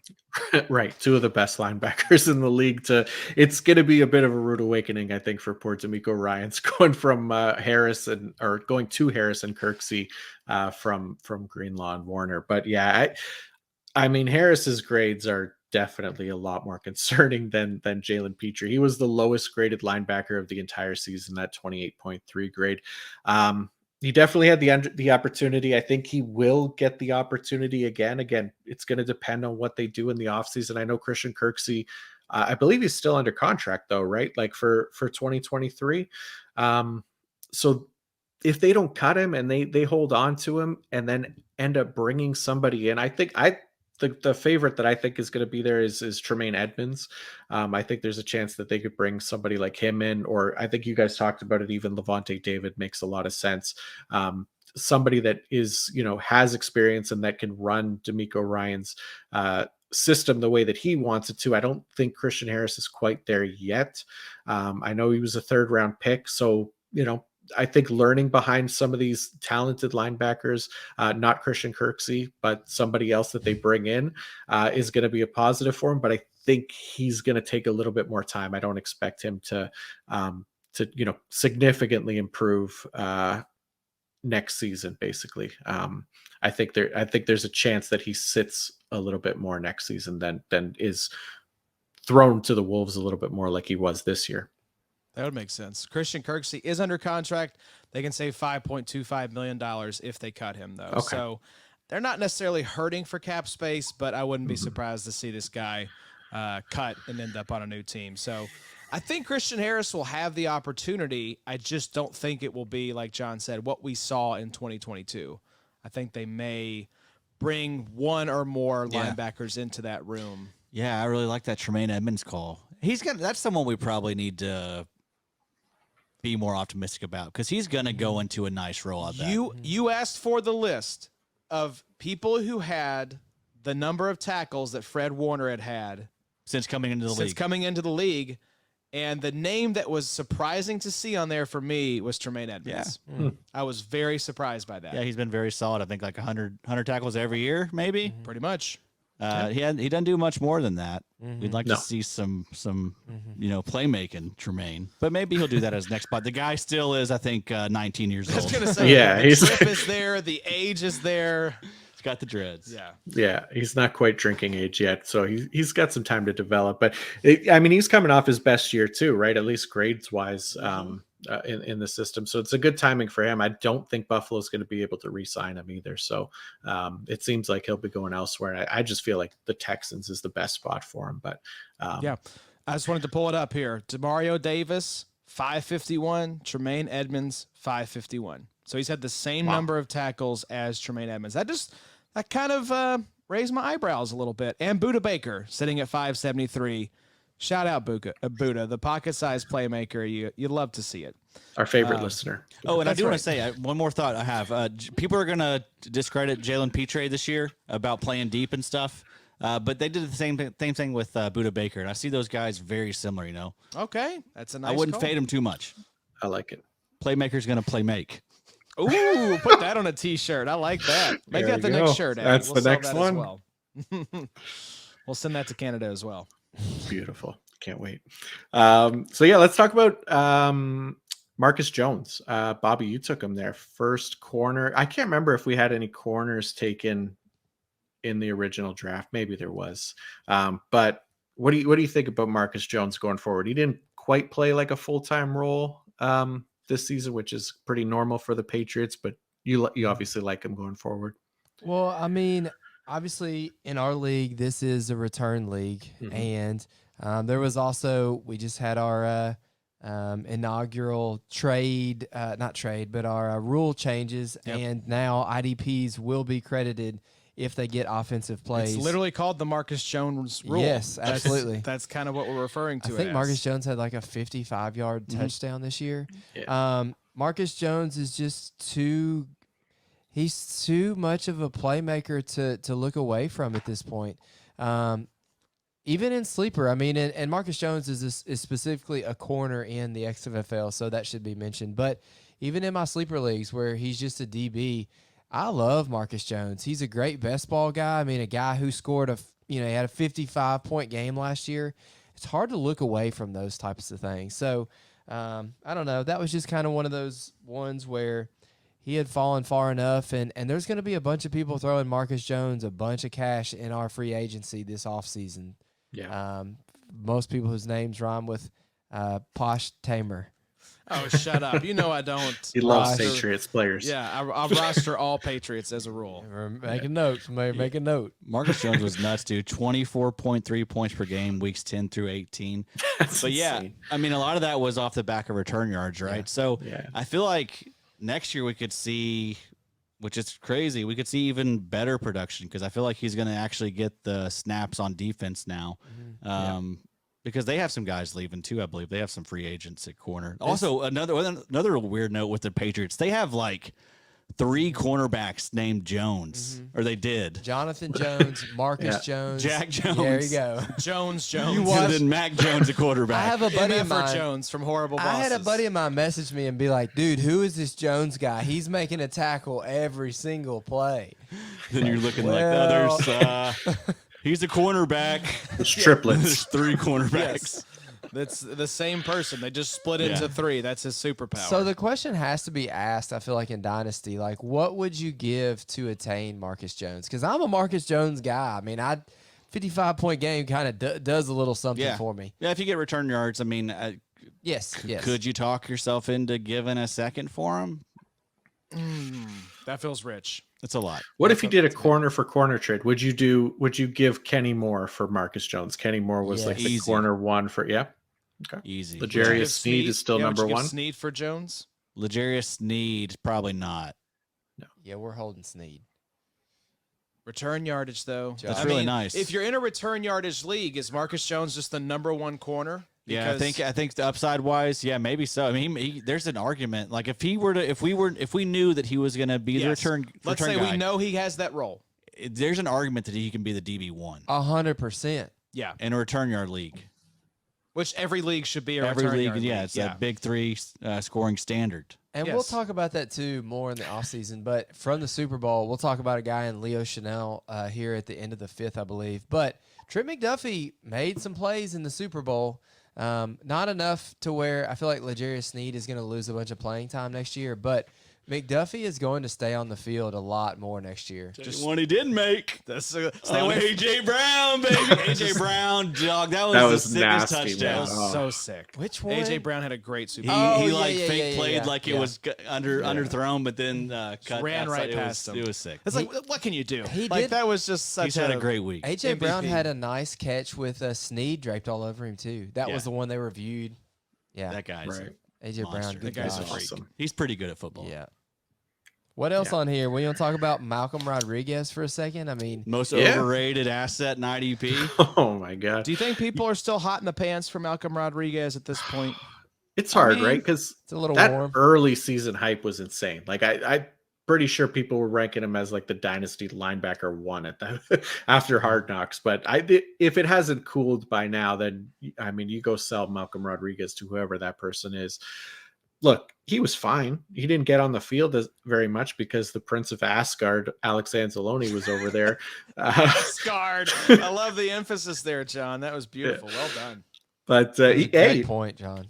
Anzalone is now Definitely understood. Yeah, These two guys definitely got the rip. Hey, same wavelength here, buddy. Hey, it's going to keep going because now the Prince of Asgard's a free agent. He's returning to Midgard. Oh, he doubled down. Wow. He doubled down. These guys are digging a deeper ditch that they cannot get out of, John. You've got to Love stop. that. Love that. I just finished playing God of War Ragnarok, so that's where these references are mostly Fresh- coming from, fresh not on just his Thor. mind. Hey, you're saying, brother. Yeah. He loves video games and comic book movies. Yes, sir. So, John, you didn't take this guy, but actually, you did take Malcolm Rodriguez in I here at took the him, 405. Would you have not rather had Brian Asamoah? Yeah, so going back and looking now, because it does, all signs are pointing to Eric Kendricks getting cut too. So that part of it definitely makes me want Asamoah probably a little bit more, but Asamoah went in this round too, right? So we just didn't see like a lot of him, right? It was another super small sample size. We got to see a little bit more of Rodriguez, and obviously the coaching staff is really excited about him. Obviously that's where all the hype came from in Hard Knocks, is that people were seeing that and feeling like, okay, this is going to be the guy, but obviously didn't happen last year. So it's close. I mean, you could definitely make a case for Asamoah over Rodriguez. It's basically the same situation at this point, right? The top guy's going to be gone and somebody else is coming in, and whoever ends up being the more efficient player is going to be who's ranked ahead next year, right? But I just went Rodriguez because I wanted to talk about that insane hype at the start of the year. We saw more from Rodriguez in year one. Yeah. I mean, Yeah, I think he that's a tick in his favor. I mean, he did have Anzalone and Jared Davis in front of him, Oh, That's whereas true. Derek Asamoah Barnes. had Eric Kendricks and Jordan Hicks, who played two well. solid linebackers. Yeah. It was funny, though, that Rodriguez essentially did exactly what was expected of him in the tackles versus expected department. I think he was minus 1.2, John, or something like that on the card. Yeah, minus Right 1.2. So Rodrigo did basically what we expected him to do. Graded okay across the board for a rookie. I think that's a very fun conversation to have, Rodriguez versus it's Asamoah. close. Those guys are all in the same range. 600 snaps for Rodriguez versus about 120 for Asamoah. Yeah. So, And I don't love know. that tackle for loss plus no gain rate for Rodriguez. Yeah, that is nice. That's hot. Yeah, 2.05. I want the Asamoah side just because I feel like we've seen He's going to cost less. we've seen Malcolm, and it's like, You want I'll to take what I haven't seen in Asamoah. The mystery box. Asamoah seems like 100% snap guy, And it whereas reminds me of Rodriguez Cookies. seems like a 70% max snap guy. Yeah. Yeah. What were you gonna say, Bob? He said Samoas. he reminds That's him all of I the think cookies about. That as is well. true. Samoas are delicious. Yeah. Coconut dreams. You get to think about Dreams also. Samoas. Solid if you're on a budget. Yeah. Every time you plug in Asamoah, you get to think about the cookies. So that's not a bad thing, folks. It's not a bad thing. Do you want Asamoah or do you want Malcolm Coconut Dreams? That's the question. Also, Asamoah. Asamoah was a 3rd round pick. Yeah. he does have Rodriguez the- was a 5th, I believe. Correct. Yeah. Yeah. So he does have the draft capital, right? They're probably more invested in him, but man, that Lions, it's- though, that's a great spot for a linebacker. Like, Yeah. imagine if Levante David goes to the Lions, dude. I mean, that would be beautiful. Something like any of those. David Long, TJ Edwards would be an upgrade over what they got. There's just a lot of landmines that Rodriguez is going to have to avoid. I could see how Yeah. maybe one of the younger linebackers who isn't really he's True. David Long, who's not going to re-sign with Drew the Titans. Sanders, Yeah. Trent Simpson, something like that. Wouldn't that be fun? Oh boy. That'd And be what good. do they have? What type of first they have? They have 2 this year. Yeah, They still do. have another one from the Rams trade, and Yep. then they Think have their so. own. Yes. Wow, that's going to be interesting. Lions It are is. fun. Oh yeah, they are, man. They are a fun team. I'm buying in. They're you know what, too? Another thing that I should have weighed into it a little bit more, just thinking about the defense itself, too, right? Like the Lions are more man heavy defense. So we see the linebackers tend to struggle a little bit more there. And Minnesota was one of the most zone heavy teams, too. So it's a nicer spot for Asamoah to produce over Rodriguez if we're keeping them even as far as playing time goes. So, But I think the what we're getting at still even is Malcolm Rodriguez's price is way different than Asamoah's. oh yeah, Asamoah is a fifth. Steeper. Malcolm's probably a third. Yeah, we saw someone after one of those episodes got him for a responded. Fourth? 406, I believe, something like that. But yeah, I'll do Fantastic. that. So all I day. forgot. Yeah, you mentioned the Rams pick for Detroit. They actually have the number 6 overall pick. Wow. So they could upgrade at quarterback. Hmm. They're at 6 if they wanted to, and then they Man. have the 18 pick as well. It makes a lot of sense they do that. I just don't know that Stroud and Young are probably not going to be available at 6. You I could maybe wouldn't get think. Levis at 6. I just Even don't- Anthony Richardson, nice little project. You But also you're not have taking him 6 and at 6, 18. though. You could absolutely. he's gonna. I feel like he's gonna soar, think so? dude. I think so.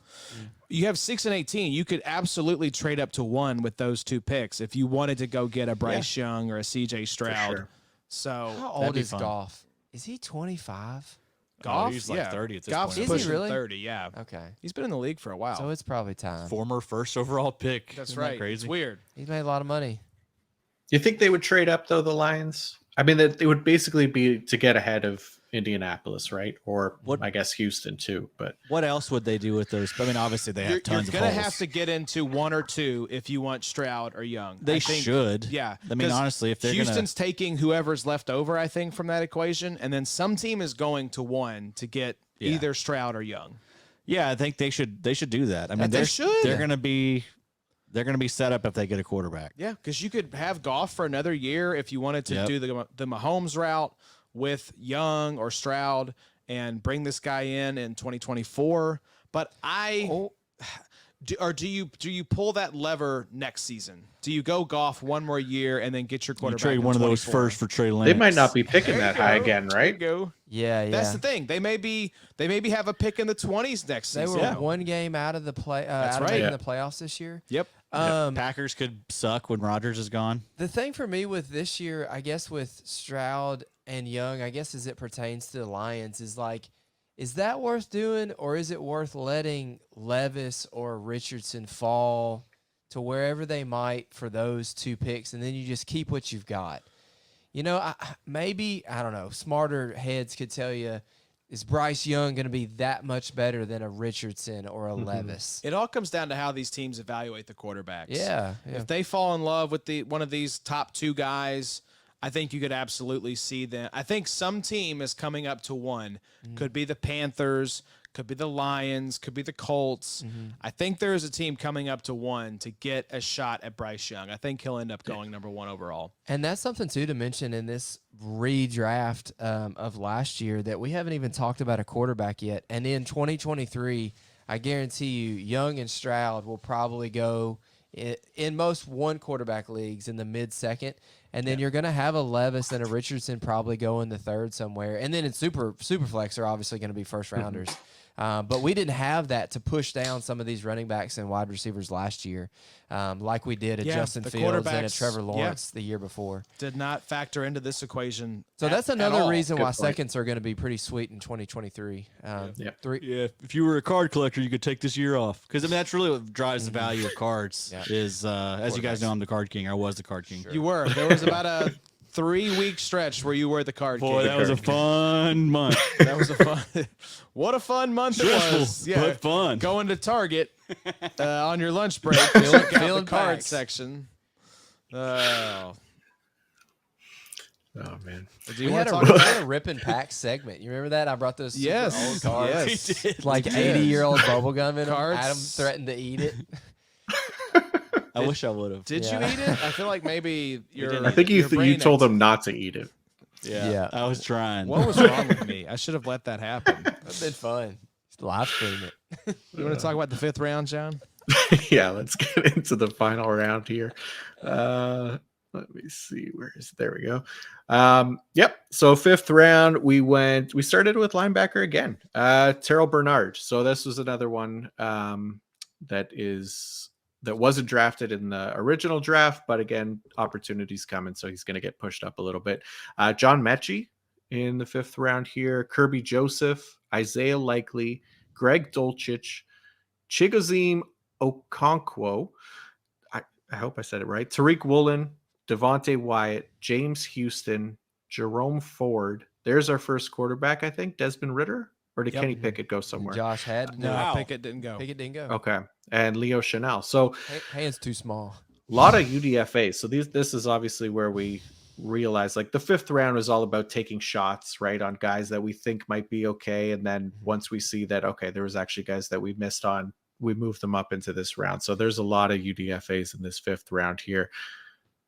I just looked, John. Yeah, there's about 15 or 16 guys from the XFL draft that we didn't even draft. Didn't make the cut. Mm-hmm.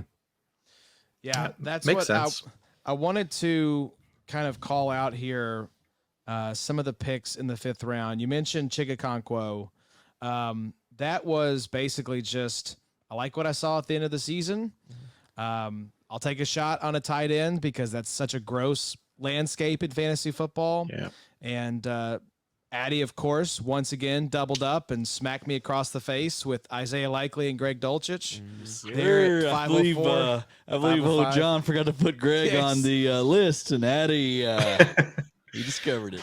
You did discover it. You did. Won the draft with that one, guys. That is true. I'm not even going to put the teams up to vote because I don't want to come in 4th place again. Let's go back real quick. So y'all crapped on one of my trades I made in the XFL last year. I gave a 24 first for Pacheco and Likely.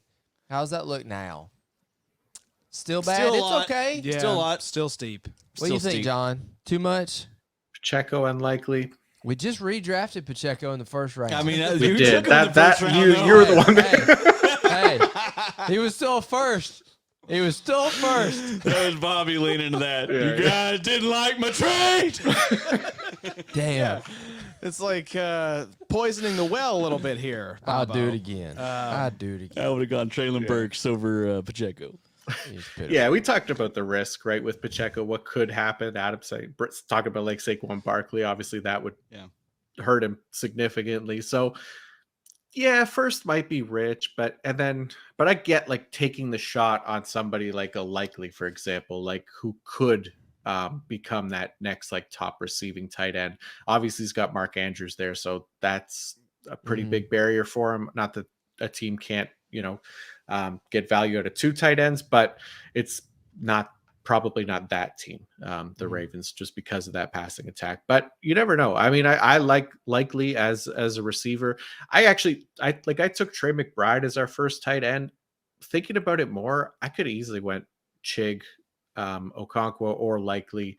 Dulcich, maybe I forgot him on purpose. Sean Payton could be Jimmy Graham. That's true. Yeah, I went back. That's what they said about I Troutman. felt like Chig had a nice end to the season. You're bitter, Bob. What's your name? What's your name, The Jobby? rest of this episode. Listen, Jobby. No, Bob, I will say your trade looks much better today than it did. Yes. I don't care either. I mean, 2024 first. Seems like you do. Seems like you brought it up because you wanted us to reaffirm it. I needed a Pacheco. I didn't have anybody. We were struggling. No, he was great in RSL, though, because he did get their return yards, too. That's a little people Caveat. forget that. Yeah. Just wanted to point out, Chigakonkwo, 10.8 points per game, week 13 on, 4-15, top 15 tight end performance. That's not bad. Yes, sir. That's Hey, not got bad Malik for Willis rookie. throwing to him We're all next just- Do what? Throw catching passes from Malik Willis? Yeah, that's the question. That could be a problem. Malik Willis is 8% completion. Yeah, exactly. He might score 10.8 points on the Sir. season. It's the 5th by the time- round. You're tilting because I took 2 better tight ends in That's front right. of you, brother. Every time. We're all Every time. defending our picks now Yeah, in the 5th round. Drake Jackson. I did want to revisit Drake Jackson quickly.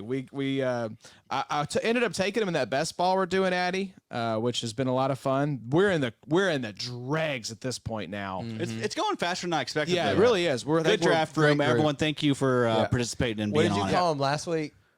What was it? When right before I took Alex Singleton. Yes, you Oh, took little douchebag. Yes, That was the douchiest move of the year so far that Bobby did. he did. It got all the way through back to me. Yes, Almost. I was going to take him. So one of us did was it just going for to the be the meme. Oh my douchebag before God, it got coulda to you. strangled That you. was But the Drake best. Jackson, I took him in that best ball. Again, looking at the landscape now, Ebukam, Amenahue, Hyder, all UFAs. He only played 29% of snaps. He had 4 double-digit games by Big Three scoring, even playing 29% of snaps. So I like Drake Jackson. I think he could be the guy there opposite Nick Bosa with some of the other guys out of the way now. Yeah, I like that call. There's a bunch of those types in the 5th round. Terrell Bernard, obviously next year could be really elevated. And then even we talked about it last week. I'd kind of be interested to know your take on it there, Macri. Leo Chenal, you know, we talked about him with Willie Gay and Nick Bolton. What's your take on Chenal, especially because he got a little bit more run in the Super Bowl? We got a little bit more viewing of him. What do you think? Yeah, so we know kind of like, well, we thought we knew what Kansas City's defense was when it came to linebackers, but I think there's still like elements of that, right? Especially when it comes to Willie Gay and Leo Chenal. I think Nick Bolton's safe as an every down player. And you look at like the kind of skill sets for Chenal and Willie Gay. Willie Gay is a much better like kind of coverage linebacker. He's built for that kind of thing more so than Leo Chenal, who's definitely more of like a run defender. Like he's your big, like typical 2-down kind of thumper, basically. So I think there's a chance that we see more of a split role between Gay and Chenal next year. I hope not, because I still like Willie Gay and I really still want him to get that every down role. He got pretty close to it this year, which was nice. So, but I think there's a decent chance that Leo Chenal works in there a little bit more on early downs and short down and distance for sure, because of how good he is at stopping the run. Macri, I'm going to put you on the spot again as well, because I did actually you took Devonta Wyatt in here. What young defensive tackle, like kind of in that 2022 or 2021 draft, can we really see you think maybe take a jump next year, like a Christian Barmore type? Yeah, so Barmore is the first name that I kind of jumped to, just because he's going to be going into that year 3, and he's shown like significant flashes as being like a really strong pass rusher. I think I don't have it in front of me, but I think his last 2 games of the season, he had posted like a 90 something pass rush grade in each of those games, and he really got heating up there at the end. But it had a great year 1 as well, as far as like pressures go and pressure rate and stuff like that. So he missed some time this year. Snaps were a little bit limited, which is again something to expect with the Patriots defense. So Barmore, and I actually do like Devontae Wyatt. I think with Jaron Reed is likely going to be gone in Green Bay. I think Devontae Wyatt from this class is the best pass rushing interior defensive lineman. We didn't draft Jordan Davis, but I think there's a reason for that, because we recognize that Jordan Davis isn't necessarily going to be this great IDP asset as much as he is going to be for the NFL. So I think Devontae Wyatt has a good chance to kind of step up and develop into one of the better pass rushing interior players. Milton Williams Is a good one. He's gonna have a really nice opportunity next year, I think, because Hargrave definitely gone, and then Cox is not getting any younger. He might be a free agent as well. Yeah, I'll look up his contract. I might wonder be, if they yeah. maybe have an out. But in either his way, contract. Milton Williams, a guy that a lot of people aren't aware of yet. Bobby took him in our best ball. That broke my heart. But yeah, I really liked what we saw from him last year. Mm-hmm. And he's going to have 2 good edges there with him for a couple of years. Great situation. Fletcher Cox is a UFA. Wow. Yeah. And then Jordan Davis, he'll get the he'll be getting a lot of attention. So really good situation for him. That's fun. That's a good call. Hey, like John, that. let's have the James Houston conversation. Oh yeah. Yeah. We got to talk about James Houston. So for everybody that doesn't know, he played less than 100 pass rush snaps last year, so he didn't qualify for like the full list of guys in the sacks versus expected. But where he would have landed would have been, I think that's top 3. That's a top 3 number for him at plus 5.5 sacks over expected.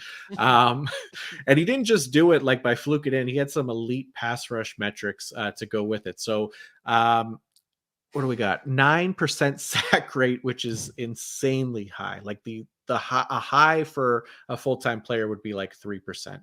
And he's tripled that basically. So obviously we expect those sack numbers to come down a bit, but you look at those pass rush numbers and there's a lot to like there. At 18% pressure rate, 25% win rate, 88.2 pass rush grade.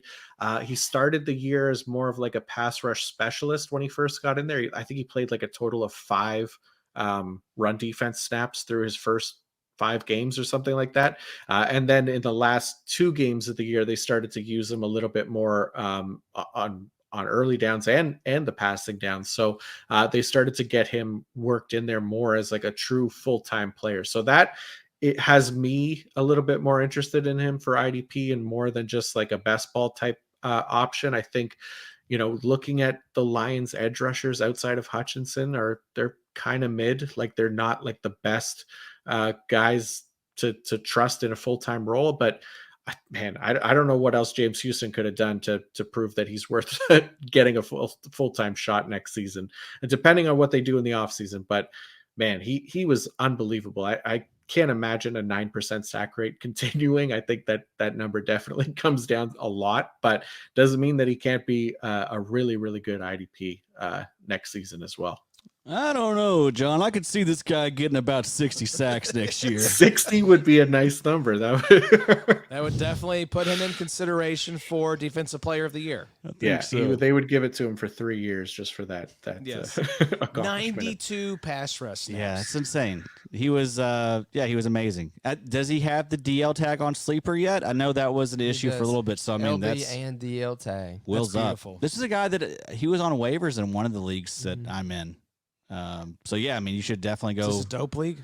Yeah, there's some dopes in there. There's not you guys aren't in it. Does that mean there'd be more dopes or less dopes? I don't know if I'm being insulted or complimented here. It's a compliment. Thank you. Hey, there we go. I'll take it. You freaks. Yeah. You guys have a podcast, Yeah, do we? This is a podcast? Another player, John, I wanted to bring up, if for no other reason you have a card made for him, and I want to talk a little bit about a position we don't give a lot of love to outside of Marcus Jones, Tariq Woolen. Let's have the Tariq Woolen conversation. He goes here at the 507. Another Bobo man crush here. Where do you, talking about dynasty corners is a little bit of a fool's errand, but I'm curious where you see this guy in dynasty kind of conversations when it comes to cornerbacks. I have him ranked. That's something with like the other 20 corners that are ranked. And I think, if you do want a corner for more than a year, you want to go after a guy that's actually shown that he can be a good NFL player. And Tariq Woolen has definitely shown that in year 1. The 77.8 coverage grade, really strong, 17.65 forced incompletion rate is excellent, and then the 1.65% big play rate. I think that's what you're mostly banking on with Tariq Woolen, is that those big plays, right? He wasn't the tackler that he maybe seemed to be. He played 1,100 snaps, right? So he put up 60 something tackles because of that, but that's well below what his expected was. I think what he got minus 29.4 as far as expected, which most corners that play 900 to 1,000 snaps are going to be below that because it's such an inefficient tackling position. But it's compared to their peers as well. So it does come down quite a bit. We're banking more on the big plays with him, but I think he's good enough. If you want to take a shot on a corner in the late rounds of dynasty drafts, that's one of the guys you'd be going after. Bobo, you took the 2 cornerbacks, I think, in this draft. Were you just wanting to show some love? I know you said Marcus Jones does something for you. Does Tariq Woolen do something for you as well? I just like Woolen's. I think he was a guy whose RAS was like pretty crazy coming into 9.71. Yeah, good guy. How did he fall to the 5th round? That's nuts, man. It was a 4.26 40. Yeah. Wow. He's like 6. He's tall. He's big. He's like He's 6'3". Did he murder someone? Like, is there a reason this guy went in the 5th? Like, what are we missing here? I don't know. Just the on-field ability for me just kind of does it. I know streaming corners is kind of the way that, most of the time we play in XFL, just from one week to the next, looking at matchups and everything. But It's okay for me from time to time to carry a corner or two. I don't really see Wolin's role changing there for a little while. I think they're going to continue to throw at him. I don't think he's like elite, but I just love his athleticism. I love his size. I love the way he plays. I don't know. He's just a guy that I just kind of enjoy having. I don't know. That's about the extent of my analysis. I like him. It's He's my CB4. That's a fun little combo. Let's do my top 5 cornerbacks real fast. He was kind of NFL rookie defensive player of the year conversation. Though, Absolutely, no doubt. Corner number 1 for me is L'Jarius Sneed. Corner 2 is Marcus Jones. Corner 3, Nate Hobbs, Tariq Woolen, number 4, and then Kenny Moore still top 5. I like a bounce back year out of Kenny Moore. What about Sauce? Yeah, where does Sauce is number 6. Number 6. Okay, perfect. We got some good So I corners got right now. pretty close, yeah. Where are you, John? So it looks like I got Snead 1, Hobbs 2. I went Charvarius Ward 3. Teron Johnson I went 4, and Kyler Gordon I went 5.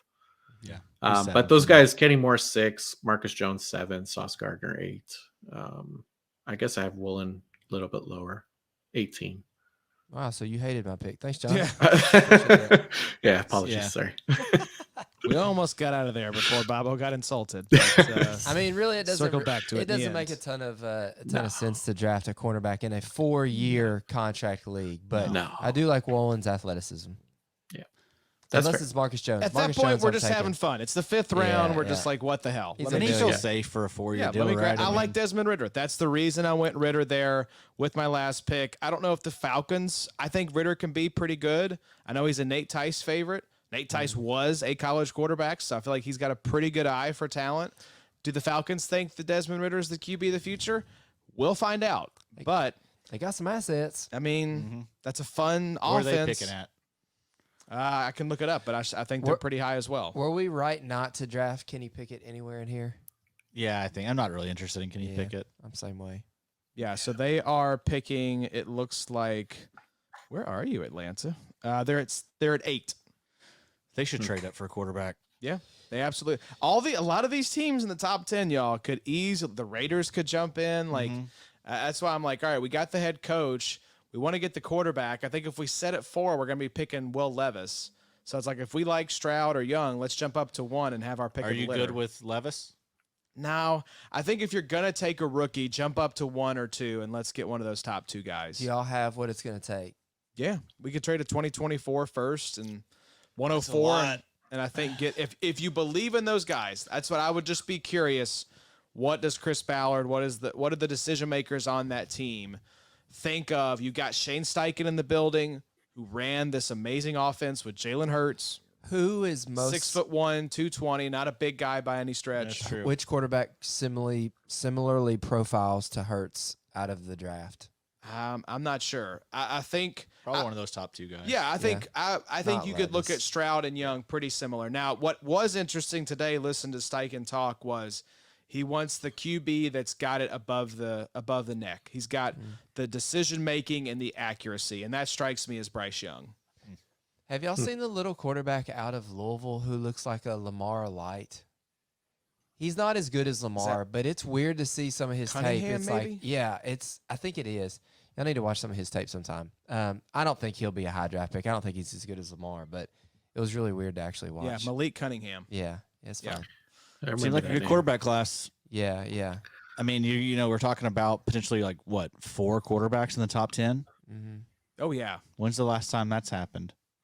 a few. It's happened because we had like the Rosen. Darnold Josh draft, Allen right? and Josh That's Rosen. true. And Yeah. Mm-hmm. So Is that Baker? in that Gosh, draft? Josh Rosen. Good gosh. He's probably bagging groceries somewhere today. yeah, he's definitely bagging groceries. Not bagging groceries though is Jon Macri. John, Yeah. this was fun, buddy. I'm Oh, glad yeah. we got to do this. It's always fun, right? This is I'm glad we got to do it as well. And that's it though. That was all 5 rounds for us. I really wondered when we got to round 2 at like 23 minutes in. I was like, we may be out of here in like an hour. Yeah, no chance. No, No chance. chance. Yeah, I had faith we would go a little bit longer Yes, than that. I knew we yeah. could soar past the 90-minute mark without breaking a sweat, and here we are. We did it. Hey, John, did you have anything good for Super Bowl? Did you have any good food or anything? We went to my mom's. It was my nephew's birthday. And my stepdad owns a restaurant, so he made some wings and some pizza. My sister even made like a really good buffalo chicken cheese dip thing that was delicious. I got some lactose intolerance issues, and I powered through it because it was so damn good. Yeah, Josh is on this gluten-free kick. That's It's right.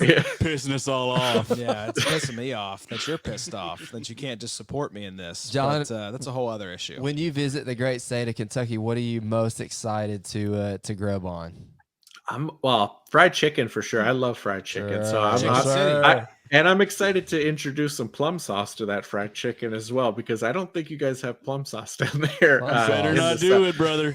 I'm gonna bring my own little tub of plum sauce, and I'm gonna let you all try it. We got plenty of sauces. Adam's got a fridge. What is full. plum sauce again? It's similar to like a sweet and sour sauce. Okay. I think it's better. Obviously made with plums. I think it's an Asian dip mostly, but it's we have it in our restaurants here, so it's pretty common. Adam, when's the last time you had a plum? Never. Isn't that what you use like if you can't poop or something? Yeah, that's the pooping I think fruit. that's I think that's a prune. Yeah. You can make sense of. I bought it Thank too. you, I was like, John. hell yeah, plums. These idiots over here. Hey. I only know because I have a newborn that sometimes gets constipated. We Yeah. give them the prune. I bet if you eat enough of them plums, you will have to poop. I guarantee That's true. Too. Guarantee it. We landed the plane, folks. We landed the plane. You knew John's Eddie would gonna find try a to way. cross the border, and they're gonna be like, "Sir, everything looks good. You have any plum sauce, Yeah. though?" Any contraband, and that's Yeah. my plum sauce. Yeah. I had to confiscate that delicious looking prune sauce, You're gonna sir. have to sit here and eat it. Just And I drinks will. it. And he will. He absolutely will. So that's it. Fried chicken. That's pretty much. Fried chicken. I don't think I've ever had a biscuit. Mm. Is that what? Yeah, it's a biscuit, right? Absolutely. Yeah, it's Yeah, just you the guys right place. talked about that biscuit and gravy. Yes. Oh, yeah.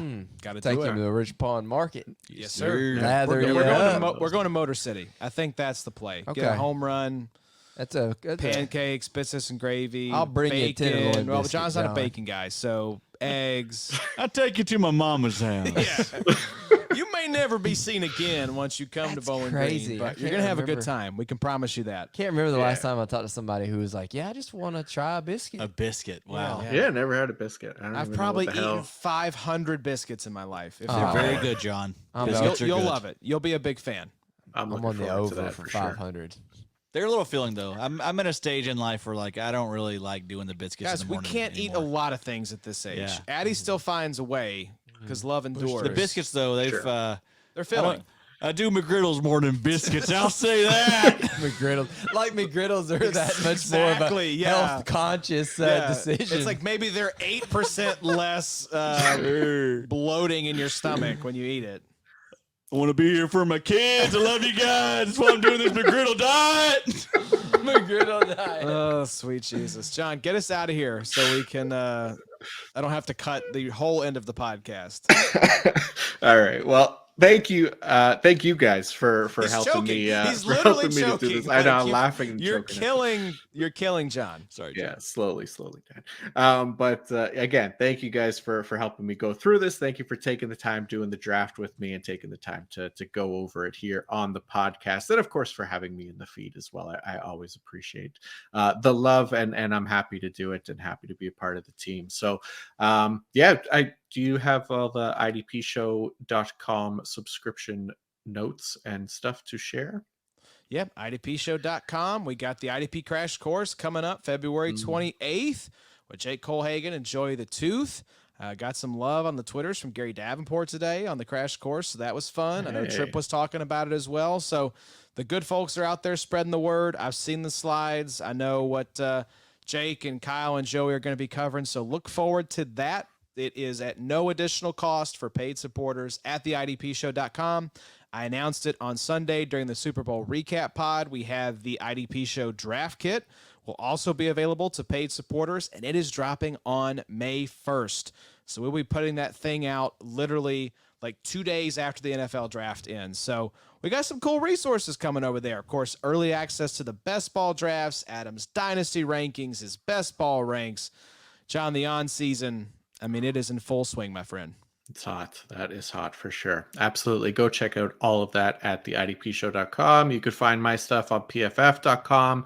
I dropped my dynasty rankings as well this week. Be sure to check out those as well as Adam's for sure on the idpshow.com. Use both if you like. And obviously, if you disagree with anything, just keep comments respectful or just keep them to yourself. Keep them to yourself. We don't care. We don't care. Five stars only, please. Exactly.